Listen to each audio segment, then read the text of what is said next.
My dad called me right after I got paid. My little brother needed money for school. Grandma had more medical bills.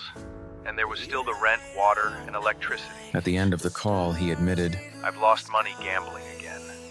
I sat inside the security booth, prosthetic leg set aside. I rubbed the aching remnant of my bad leg with both hands, feeling utterly lost and directionless. The weight of everything pressed down on me until it was hard to breathe. A loud car horn blared. I quickly raised the security bar. The car that rolled in was expensive, sleek, black, and obviously worth more than I'd make in 10 years. It belonged to my boss, Charles Grant. Charles stepped out and walked over to the window with a small smile. His eyes, however, dropped immediately to my crippled leg. The look in them was warm on the surface, but underneath it was something hungry and intimate. That's okay. I didn't wait too long. He tilted his head slightly. You look like you're in a bad mood. Is everything all right? I leaned against the door and shrugged as if I didn't care. I'm fine. Just lost a game, that's all. Charles didn't say anything. His gaze lingered on my leg a second longer, tracing the shape of the prosthesis with obvious interest. That was how rich people were.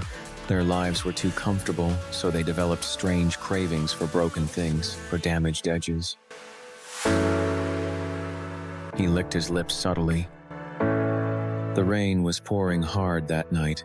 Charles Grant stood outside the security booth, umbrella in hand, looking perfectly dry and expensive. It's been raining a lot lately.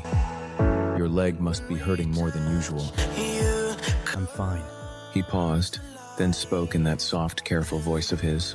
I don't come here often. I'm looking for someone reliable to take care of my house. If you know anyone suitable... I knew what he was really asking. Poor people don't have the luxury of dignity. The thought of Grandma in the hospital and my brother's tuition next month made the decision easier than it should have. I looked him in the eye. No need to look elsewhere. What do you think of me? If you're willing, that would be the best. 3 days later, I quit my security job and moved into Charles's townhouse in Lincoln Park. The salary was $25,000 a month. All I had to do was keep the house clean. I could even visit my grandmother at the hospital during the day. It sounded like the best job I could ever get. If only Charles didn't look at my bad leg the way he did, like it was something he wanted to touch, to own, to devour. That night, a call came saying Charles was drunk at a bar and needed someone to bring him home. I took one of his flashy cars and drove there. He was heavily intoxicated, face flushed, eyes glassy. Holden, am I dreaming? I think I see you. I half carried him back to the villa and dumped him onto his bed. Charles lay sprawled on the sheets, breathing heavily. His glassy eyes found me in the dim light, and a drunken, crooked smile tugged at his lips. He reached out, fingers weakly grabbing at my shirt as he pulled me closer. Come here, Holden. His voice was low, hoarse, and filthy with alcohol. That leg of yours. Fuck.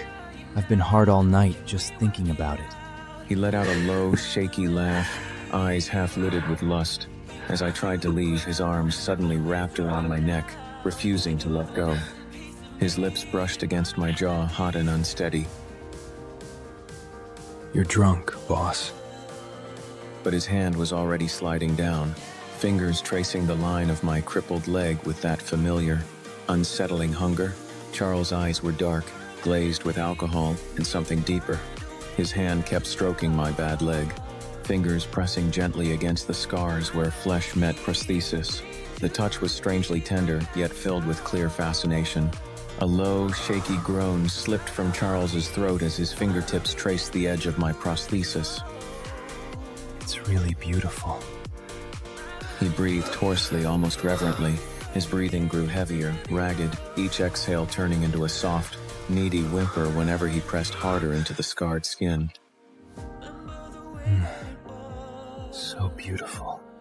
I looked down at him, slender, fair-skinned, with a face pretty enough to pass for a woman. It wasn't the worst deal in the world. For my family, I could swallow my pride. At least that's what I told myself. I lowered my head and kissed him hard. You started it.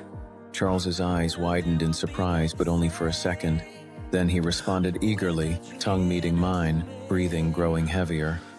I've wanted this leg. Wanted you like this. for so long. His hands never left my crippled leg. He caressed the damaged area with increasing hunger, as if the imperfection excited him more than anything else. I pulled back slightly, breathing against his lips. You really like it that much? Does touching a broken man make you feel powerful? Your scars are attractive. Instead, he pulled me closer, kissing me deeper while his fingers continued to explore every ridge and scar on my leg. His mouth moved from my neck down to my chest, sucking and biting, leaving faint marks. But his hands kept returning to my bad leg, stroking, squeezing, tracing every scar with obvious obsession. Our bodies pressed together, hips rolling slowly in a heated rhythm. The friction built steadily, heavy and urgent, but we never went further. Finally, Charles looked up at me, eyes dark with lust, voice hoarse. You like this scarred leg that much? It's very attractive. Don't feel inferior because of it. I stared at him for a moment. Just as his hand was about to slide further down, I shot my own hand out and gripped his wrist tightly, holding it firmly in place and stopping him from going any lower. My voice was calm, but carried an unmistakable steel. Not tonight. And not on your terms. Charles's breath hitched sharply. What the hell do you think you're doing? Lust flared wildly in his eyes as he tried to yank his hand free, but I kept my grip iron tight, pressing his wrist hard against my chest, so he couldn't move it even an inch downward. You can have me. But only if we take turns. Otherwise, no deal. I shoved his restless hand away, quickly straightened my clothes, and put some distance between us. His gaze burned into me like red-hot iron filled with shock, frustration, and an even fiercer hunger. His breathing hitched. Damn it! I didn't push further. I pulled back and stood up, adjusting my clothes. I need time to think about it. You should too. As I walked toward the door, I could feel his gaze burning into my back, a mix of frustration, surprise, and unmistakable hunger. That night, I returned to the guest room without turning on the lights.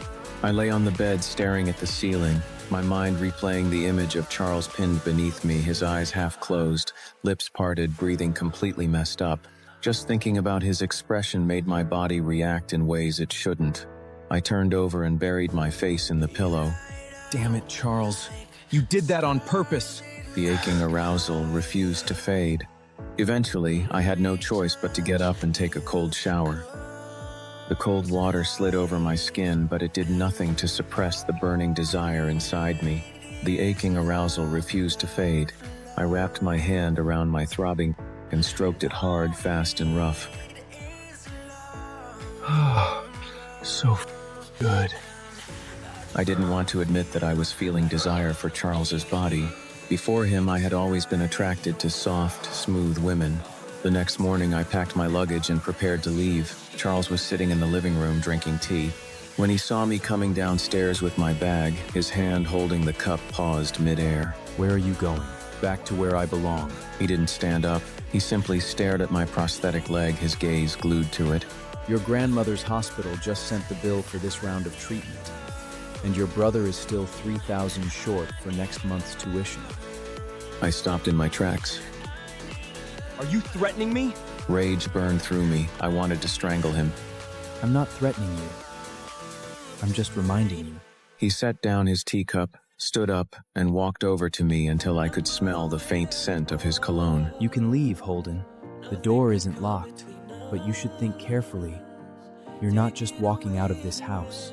You're walking away from your grandmother's medicine and your brother's textbooks. I gripped the handle of my suitcase tightly. I wanted to smash the suitcase into his handsome face, but I didn't move, because he was telling the truth. I slowly loosened my grip. The suitcase slid to the floor with a dull thud. You're such a bastard. Charles Grant let out a soft, low laugh. Yeah, I know. He bent down to pick up the suitcase for me. His fingers deliberately brushed against my residual limb as he did so. I jerked back, as if burned. He didn't follow me. He simply stood there watching me. The hunger in his eyes was impossible to hide. You got hard last night, didn't you? I stayed silent. Don't deny it. I saw you. You were touching yourself in the shower. My face burned with heat. That's a normal male reaction. Normal men don't get hard thinking about another man. He smiled, slow and quiet. Think about it carefully, Holden. Are you really hating me? Or are you hating yourself for enjoying it? That night, I didn't leave. I carried my luggage back to the guest room. I went into the bathroom and turned on the cold tap, splashing water violently onto my face. When I looked up, the mirror was fogged with steam. I wiped it with my sleeve, and for a split second, Charles Grant's face appeared in the reflection. I froze. I like women. I've always liked women. I slammed the bathroom door shut, went back to the bed, and grabbed my laptop. My fingers trembled as I typed. Big, busty girls, curvy women, blonde, brunette, all kinds of videos. I opened one after another, forcing myself to stare at soft, smooth female bodies, full breasts bouncing loud, feminine moans. But no matter how hard I tried, my body kept reacting against my will. Every time I blinked, the woman on the screen blurred and was replaced by Charles. My breathing grew heavier. In the end, all I could see was Charles Grant's face. Those dark, lust-filled eyes staring straight at me, lips slightly parted, breathing ragged. Rage exploded in my chest. I grabbed the laptop with both hands and smashed it hard against the edge of the desk. The screen cracked violently, glass shards flying everywhere. Get the out of my head! Charles. The broken screen flickered one last time before going completely black.